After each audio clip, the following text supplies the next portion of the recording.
Okay, so the MCU dropped a huge bombshell at Comic Con last week, and I figure I would like to talk about this. So, the MCU has decided to drop a lot of stuff concerning Phase 4 and Phase 5 with 6 movies and 6 TV shows. And I'm going to talk about each of those, which ones I'm not excited for, and which ones I am excited for. Now, and a little bit of Phase 5. Now, initially here, the MCU at first, after Avengers Endgame, I was going to be done with the MCU. But since we have Spider-Man Far From Home and what other future movies they will have, I said no. I'm going to keep going. Now, I'm going to talk about those. Now, before I get into it, be sure to follow all my social media links in the description box down below to my Facebook, Instagram, Twitter, Snapchat, Stardust, Letterboxd. Be sure to check out my official website where I post written stuff on there, and also be sure to use my channel hashtag for the name of the channel and the hashtag join the epictasness. Tell me in the comments which one of these are you excited for, which ones of these are you in between on, which ones are you not excited for. Let's have a friendly, nice discussion, and let's not be jerks about it. Otherwise, I will have to disrespect you a little bit in the comments. So, let's get started with what I'm least excited for, and that is Loki. Now, this is an original series that's going to be on Disney Plus in the spring 2021 with Tom Hiddleston. And the reason why I'm not excited for this is because we don't know much about this series. We just know that it will be like after what Endgame did with him leaving with the Tesseract. But the main reason why I'm not excited for it is because I feel like a Loki TV show is very unnecessary. And it's great seeing Tom Hiddleston come back as Loki, always. I have fun with Loki as a villain and in Thor Dark World and Ragnarok. But I feel like you're kind of ruining a great send-off to Loki that was so well done in Avengers Infinity War. Even in Avengers Endgame, for that little time travel scene, I feel like Loki did not need to be here. But that doesn't mean it could be bad. It's just, I'm not sure where I stand on Loki. Next up is Thor, Love and Thunder. Now, it surprised me this is a little low because if you know me, it's taken me multiple occasions to enjoy Thor Ragnarok for what it is, and I do love Thor Ragnarok. But my problem with Thor Ragnarok is with most of the times in the direction is that I felt like most of the comedy takes away from the dramatic aspects, and there is a certain character I do not care for, which if he is to come back in this movie, it's just going to make me care a little less about this movie. But nevertheless, the positive that I have with this is that you have Taika Waititi coming back to direct, and I'm actually pretty curious to see what he's going to outdo himself this time around. And also, this is set to take place before Guardians of the Galaxy Volume 3, so that's going to be fun to see as well, because at the end of the Endgame, what that set up. And you have Chris Hemsworth coming back as Thor, Tessa Thompson coming back as Valkyrie, and of course Natalie Portman coming back as Jane Foster. So I can't deny that it could be really fun to see those back, and those 3 actors alone could be really cool. And it's great that you had Natalie Portman come back to play Lady Thor, and a lot of people online are already being biased towards it, but not this guy. And Taika Waititi is a great director. I liked What We Do in the Shadows. I thought it was really great. And seeing Natalie Portman come back is just great. After she said she wouldn't do any more MCU movies, but it's fun to see her come back and play Lady Thor and Jane Foster is going to be really cool. I will try to get into much research about it as I will before the film comes out. And you got Tessa Thompson coming back again, and it's going to be a joy seeing those two back. How can I say no to Tessa Thompson and Natalie Portman coming back for another Thor movie? That would be like saying no to Jude Morris, Brittany O'Grady, and Ryan Destiny coming back to do the Star movie, which after watching that entire series, and I will be reviewing that TV show since I watched it, I would be so happy when the TV movie of Star comes out, because that show deserves a proper finale. But I'm getting a little ahead of myself here. I'm not here to talk about Star, even though that is a great show. I'm here to discuss all things MCU related, and that's the point of this episode of Movie News. But Thor, Love and Thunder, I have faith in. I have faith in the director. I have faith in what the story was going to be and what the villain could be. I'm just not very happy that Jeff Goldblum, Grandmaster, might come back and annoy me as worse than he did in Ragnarok, because, and also I feel like with this one they should balance it out a little more between the darkness and the light moments, because Ragnarok, Taika Waititi, he did that pretty good, but I feel like he could have stretched on a little bit more to it. So with Thor, Love and Thunder, I can pretty much say I'm excited to see it, so I can't say no to it. And the fact that you have Tessa Thompson as Valkyrie and Natalie Portman coming back as Jane, and you have Chris Hemsworth in it, why not? So this can go either way. It could be good or bad, but I'll hold my judgment until the first trailer. Next up is the What If animated series. And this is going to be the first animated series for the MCU. And it's basically what if scenarios, with Jeffrey Wright as the voice of the Watcher and many actors and actresses from the MCU replaying their roles as voice talents. This is set to come out in summer 2021. And it might be like, what if a character did this? What if this happened? What if that happened? And I feel like that could be an interesting way to go. And it could be a fun animated MCU series on Disney Plus in the summer 2021. One scenario I could see them possibly doing is, what if, and this is going to get controversial, but whatever. What if Carol Danvers was the one to kill Thanos? Then you would have a completely different movie than Avengers Endgame. But the only downside is that we don't know much of what this final product could be, so I'm gonna hold my judgment until I know more and until we get a trailer. So, What If sounds pretty interesting for the most part. You have a bunch of actors from the MCU returning to do this as a voice talent, and Jeffrey Wright as the voice of the Watcher. And it's scheduled for summer 2021. That could be something.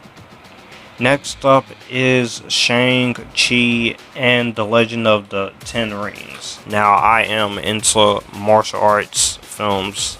I love Enter the Dragon. I like The Last Dragon. That's one of my childhood favorites.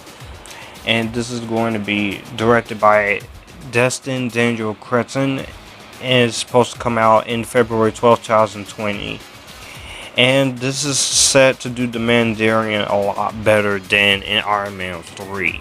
Because I know a lot of people don't like the Mandarin twist of Iron Man 3. I don't even like the Mandarin twist, but I kind of accept it. And this is going to star Simu Liu, Awkwafina, and Tony Leung. I don't know much about this property, and I don't know much about these characters, so it's going to be refreshing to see something cool like this. And this could be just like Guardians of the Galaxy, taking properties like Guardians of the Galaxy for the most part, Black Panther, and of course Captain Marvel, and giving them their own movie and giving us a chance to know them. So I actually think that Shang-Chi and its own rings could be really cool. It can deliver on the martial arts action, deliver on a good story, deliver on some great acting, and you can do the Mandarin twist right. So, with that said, Shang-Chi and Legend of the Ten Rings, February 12th, 2021. So, it sounds really interesting, and it sounds really cool, but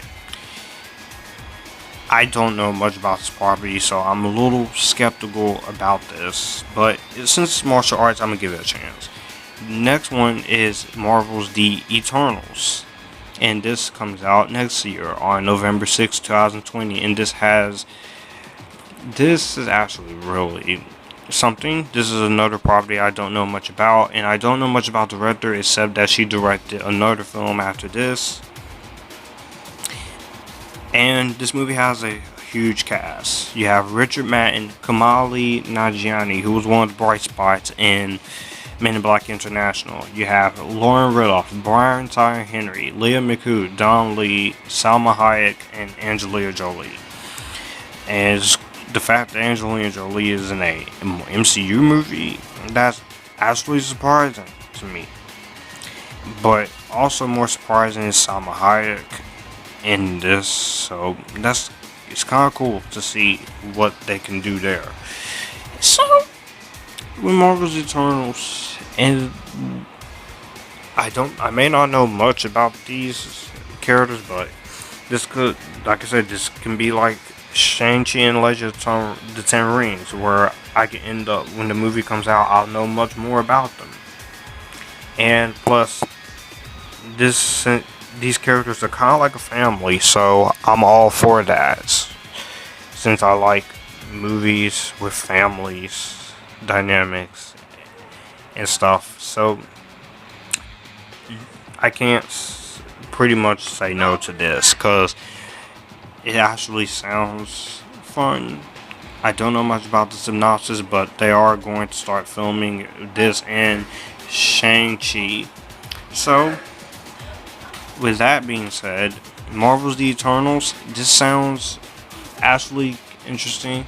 It sounds very intriguing, and to that part, yeah, it sounds fun for the most part. It just sounds fun for the most part, and it's really like entertaining, as long as the movie delivers on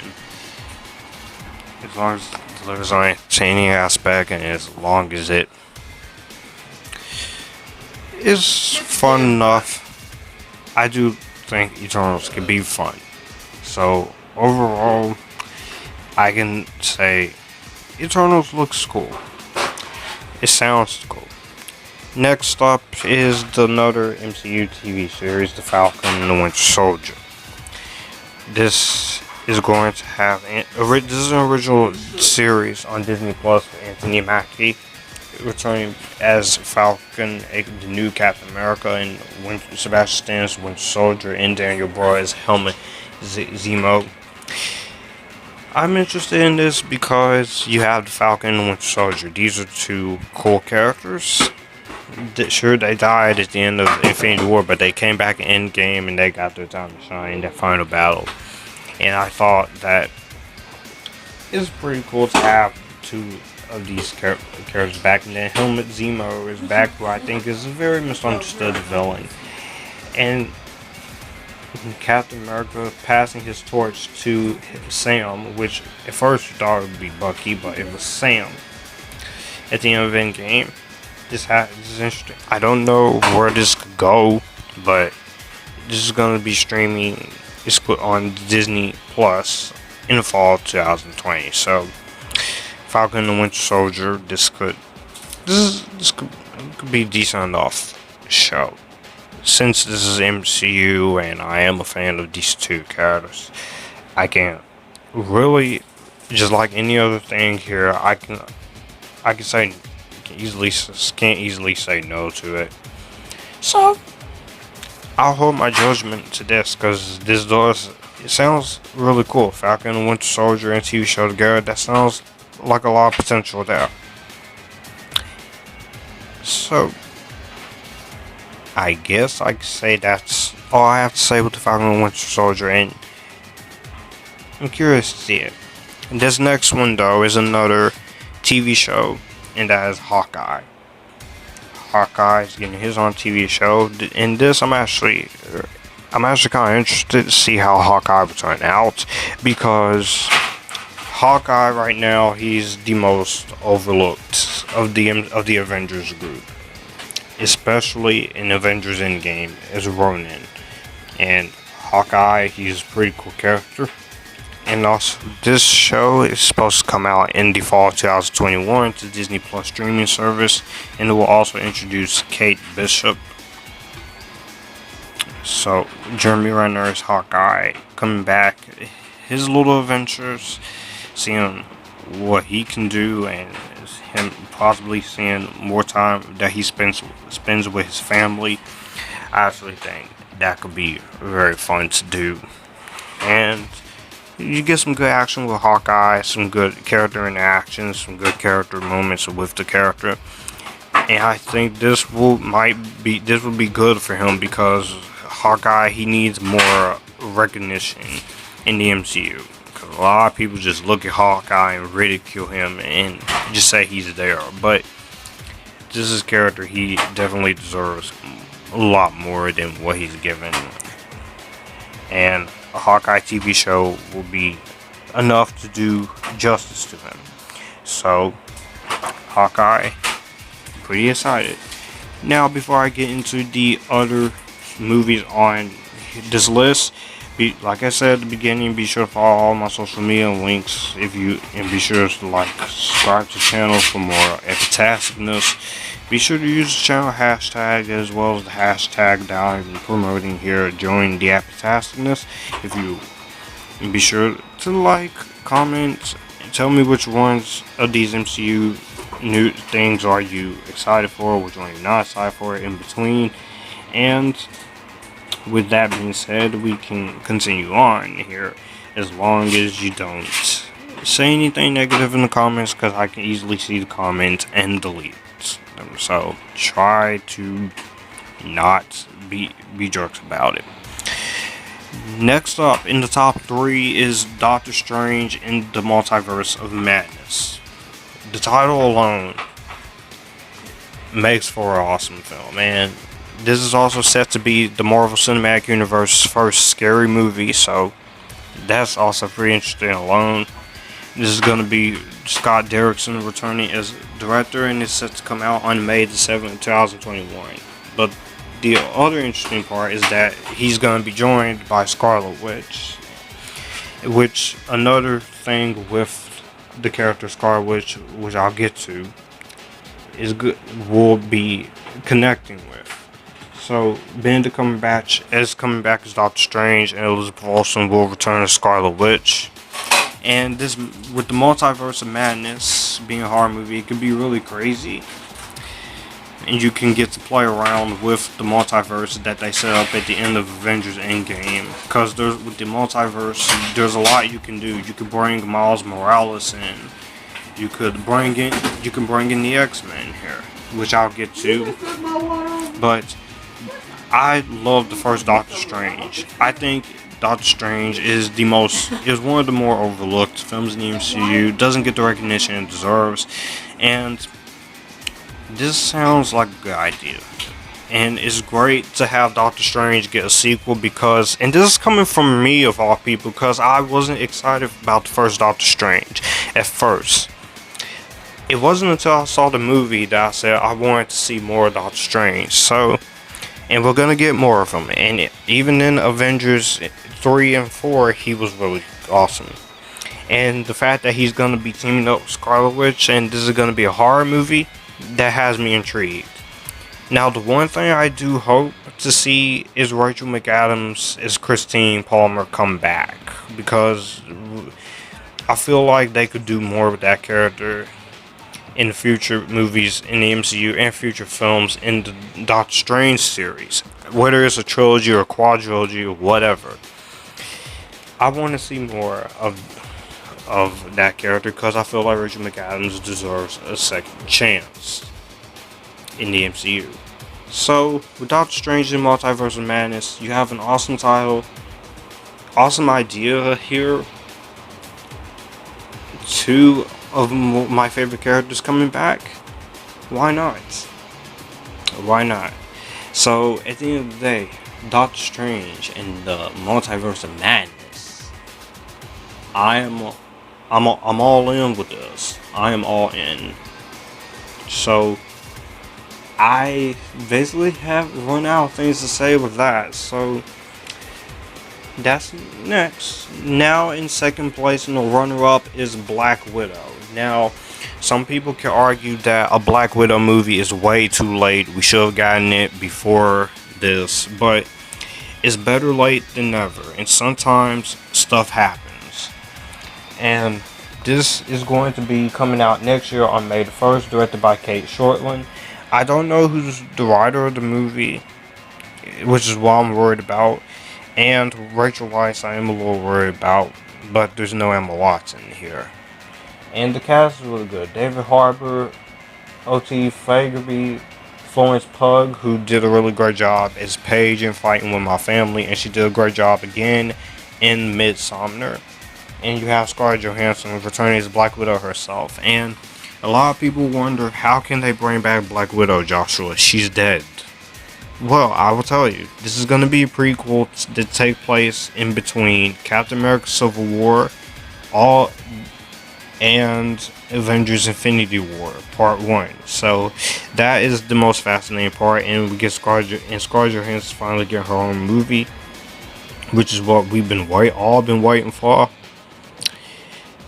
Some people can say it will be better than Captain Marvel, but for me,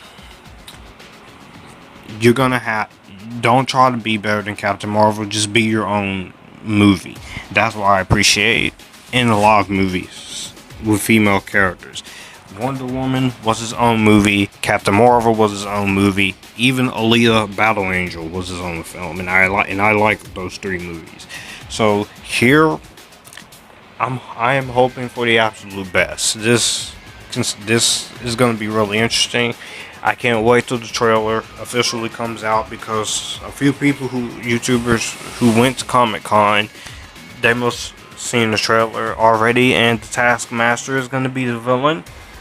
We're going to have a lot of clashing with Black Widow, great character interactions with her and her sister, which Black Widow has a sister. That also surprises me. And Scarlett Johansson definitely deserves her own solo film in the MCU. Who knows? If this does well, we might get a sequel. And it is about time Black Widow is getting her own movie. It is about time. So, while it may have taken 23 previous movies to get to this point, I appreciate the hard work and the road that we've gotten to finally getting this. And this is already one of my most anticipated movies of 2020, up there with Mulan and Godzilla vs. Kong. And I'm just very happy that we're finally getting Black Widow movie, because before Scarlet Witch came into the picture, Black Widow was my favorite MCU crush and my favorite female character in the MCU, and she still is one of my favorites. So let's get into it. But the number one thing I'm the most excited to see, and I've been waiting for it, WandaVision. Now, I almost admit I kind of don't like the title of this, WandaVision, but if you know this channel and you know me, I am a fan of Scarlet Witch as a character, and I am a fan of Elizabeth Olsen's performance and her amazing, incredible portrayal as this character. Some people say she's miscast, she's not very good, but I have liked the character of Wanda ever since Avengers Age of Ultron. And even her scene in Avengers Endgame where she nearly kills Thanos. I thought she was really awesome. And she's plus the new profile picture on my channel with me right next to it. And WandaVision sounds really interesting. You got Elizabeth Olsen coming back as her title character, and you got Paul Bettany returning somehow as the Vision and Teyonah Parris. And this is supposed to lead into the Doctor Strange Multiverse of Madness, so that should be really awesome. And they announced this for spring 2001 on Disney Plus, so I may have to wait another year, but I'm happy because I am a fan of Scarlet Witch. I love this character. Even in the X-Men animated series, when they brought her in, I have always been fascinated with this character because she has magic powers. She can get inside your head, and she has the telekinesis power. And plus she started off as one of the X-Men mutants. And I don't know how they're gonna bring Vision back. I guess it's kind of an alternative reality show do where her and Vision is happy because, spoiler alert, if you have not seen Infinity War, he died at the end of that film. And the alternate reality might be the way for Wanda, aka Scarlet Witch, to deal with the loss, because that line in Avengers Endgame where she said to Thanos, "You took everything from me," because Vision was her everything, and the fact that he's no longer with her when she was brought back is very sad. So WandaVision, I'm very happy to see what they can do with it.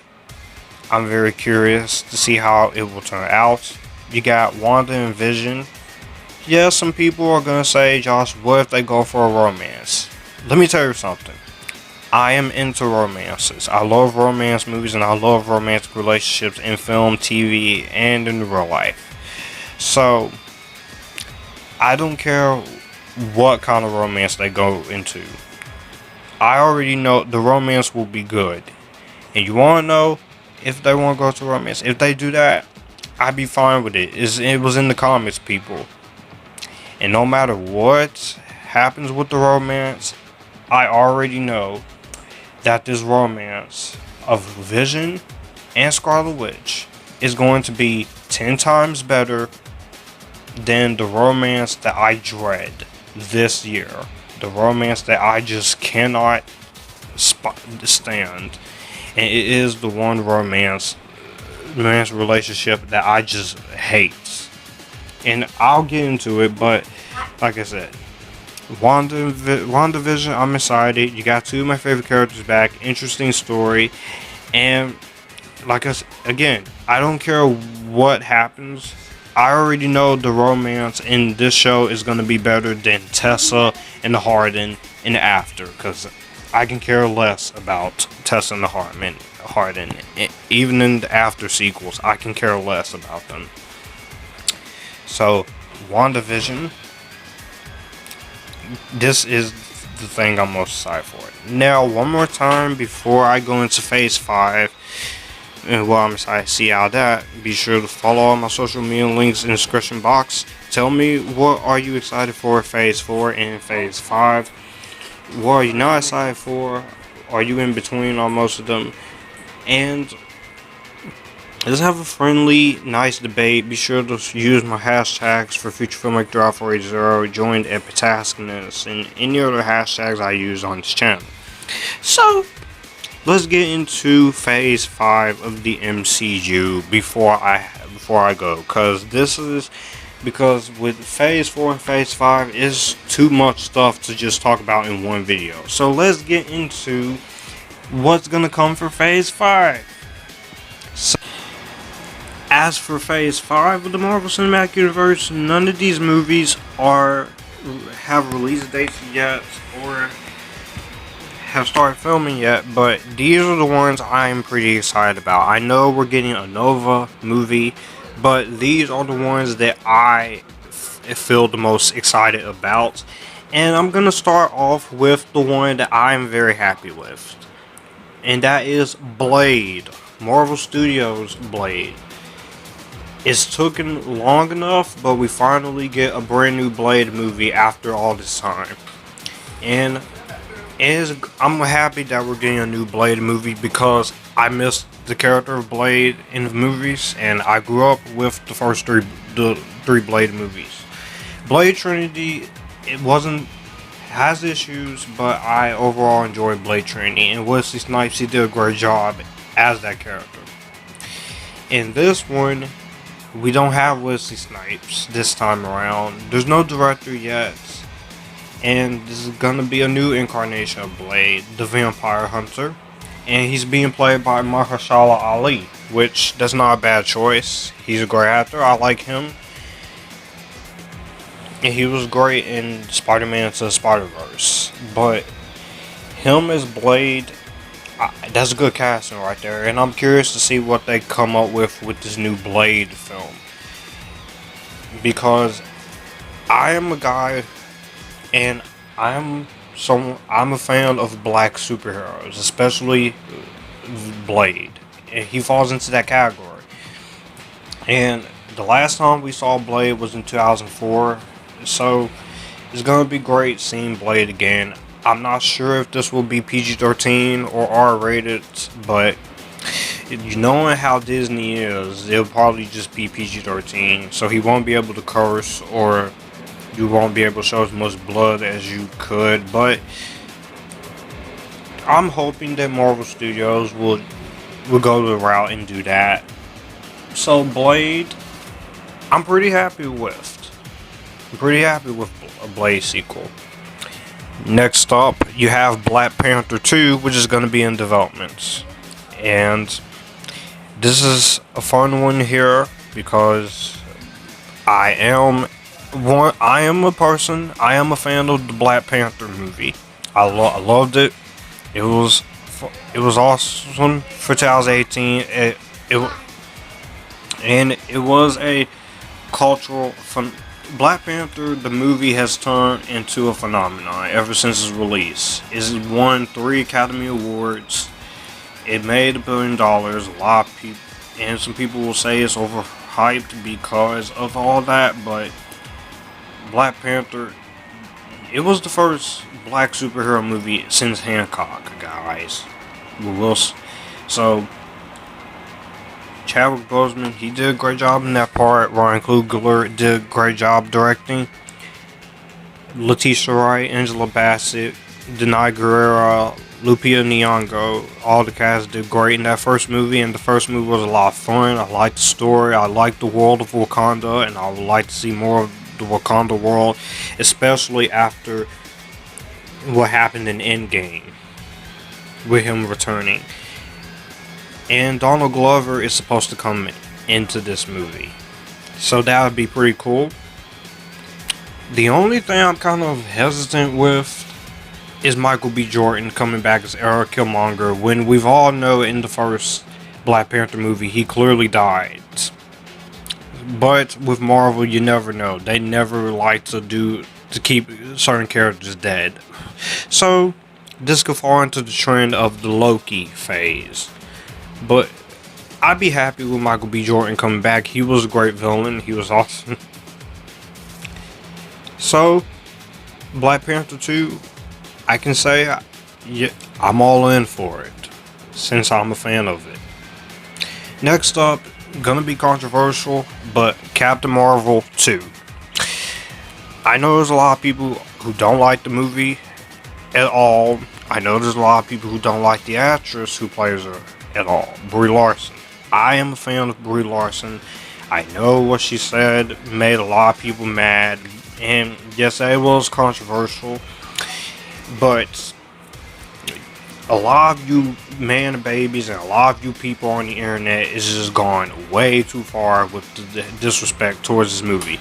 Just because an Oscar-winning beautiful actress uses her celebrity status for politics, and just because she said what she said about white men offended you, that doesn't mean you have the right to just boycott and disrespect the actress or disrespect the movie or fans of the movie in any way you want to. Because as far as I see it, the majority of people who likes the film has won against you man babies. Captain Marvel was a success. It made $1 billion. Not to mention, Spider-Man Far From Home has hit the $1 billion mark, so it's the first Spider-Man movie to gross $1 billion. And Captain Marvel, there's a lot more you can do with this character. Since I am a fan of the first movie, that first movie is one of my favorites of the year so far, and one of my favorite superhero movies of the year this far. And I'm curious to see more of Brie Larson in the role. Even I liked her in Avengers Endgame, still did, even with the line she had at the end of the movie. She didn't have much to do in Endgame, but it was okay. So to see more of Captain Marvel, that is a blessing. I know some people can get upset all they want, but I know a good YouTube friend named John Avenger 71985 and Quays' movie reviews. They enjoyed the movie as much as I did as well. And even Caillou Pettis, he enjoyed the movie as much as I did. So I'm pretty excited, and I'm one of the few people who like Brie Larson, so bring it on. Next up is Guardians of the Galaxy Volume 3. So after firing James Gunn and then rehiring him, we finally get Guardians of the Galaxy Volume 3. But he won't start doing it until after the Suicide Squad movie is complete for next year. So Guardians of the Galaxy Volume 3, I am excited for. I've said all I had to say in the news I did about this, so I'm just gonna move on from that. But a possible female Guardians of the Galaxy movie with Victoria Alonso executive producing, and with Zoe Saldana as Gamora, Palm Clemente as Mantis, and Karen Gillan as Nebula. I'd be down for this, honestly.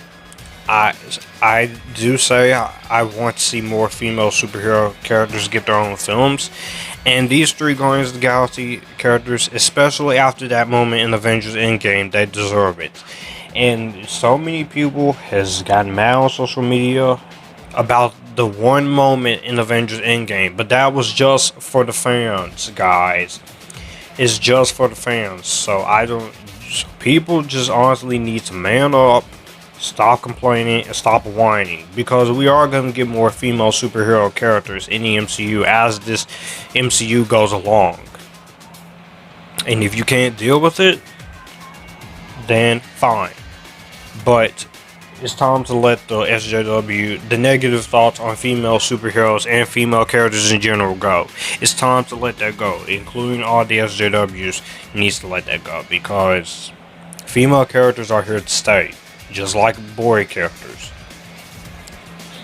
So, a possible female of the Guardians of the Galaxy 3 is not, I'm not sure this is going to be in Phase 5 or what, but if they do end up doing it, I would be there to see it. Next up is Ant-Man 3. I am hoping we get Ant-Man 3, but we'll have to see what they say at D23. So, I am curious if they are to do a third one. I would like to see Paul Rudd and Evangeline Lilly as their characters again, because they were awesome in the first two movies, and they were awesome in Avengers Endgame. So, it could be awesome. And hopefully Peyton Reed comes back to direct and finish off the trilogy. Next up is Spider-Man Homecoming 3, or the MCU Spider-Man 3. Very happy with how the MCU has handled the Spider-Man character. A lot better than Mark Webb did with those amazing Spider-Man movies. Tom Holland is the second best Spider-Man. The first will always be Tobey Maguire. And I am a fan of these Spider-Man movies in the MCU. I know some people aren't, but this is how Spider-Man is supposed to be. And if some people will say they're overrated, that's fine. But I can't wait for it. Next up is MCU's interpretation of X-Men, which I'm very happy with, because while I do enjoy the Fox X-Men movies, with the exception of Dark Phoenix, which wasn't that great, I feel like it's time for the MCU to take the X-Men into new territory. So And plus, this would be good for the X-Men to cross over with the Avengers, because Dark Phoenix did not work out for me. Even I was anticipating it, and I knew it was going to be a letdown. I just didn't know it until I saw the movie. But Dark Phoenix wasn't that bad, but again, I can't wait to see the X-Men do these characters justice. Cyclops will finally get to be the lead. Hopefully we'll see Wolverine get his comic accurate suits. And hopefully the MCU will probably be the only ones who will have the decency to do the Dark Phoenix saga the way it's supposed to be done. Because X-Men The Last Stand and Dark Phoenix weren't really 100% all that. But this big announcement is the MCU is going to have the Fantastic Four for Phase 4. And the first family of comics is back home. So I'm very happy about it.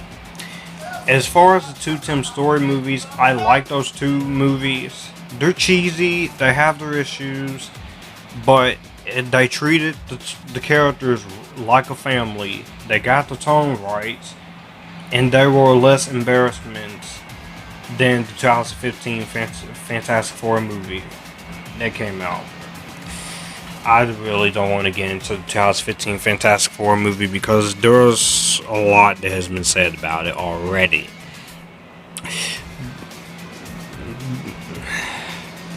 But as far as this new Fantastic Four goes, I'm curious to see how this is going to go. And we'll get to see the Fantastic Four have some different villains outside Doctor Doom. We'll just get to see Galactus hopefully done right. And we get the lighter tone back, and we'll get to treat these characters more like a family again. Rather than just being, they don't want to be there. So, MCU Fantastic Four, I'm pretty happy with all this is going to be in Phase 5 so far. And I'm happy for the Marvel Cinematic Universe going forward. And I will continue to support. So that was my very lengthy, but very worth it, movie news on Phase 4 and Phase 5 of the MCU. So let me know in the comments below if you enjoyed this video. What did you think of this? Are you excited for all of these? Are you not excited? Which one are you excited for in Phase 4 and in Phase 5? So, and until next time, be sure to follow my social media links down below. If you're not part of the Epitastiness, click that subscribe button to join more Epitastiness where you'll get notifications. Like this video, comment on this video, share, retweet. Be sure to follow all my social media links: Facebook, Twitter, Instagram, Snapchat, Stardust, Letterboxd. Be sure to follow my official website, and I will see you guys in the next video. You guys keep cool and join the Epitaskness. I'll see you guys later. What a day to be an MCU fan.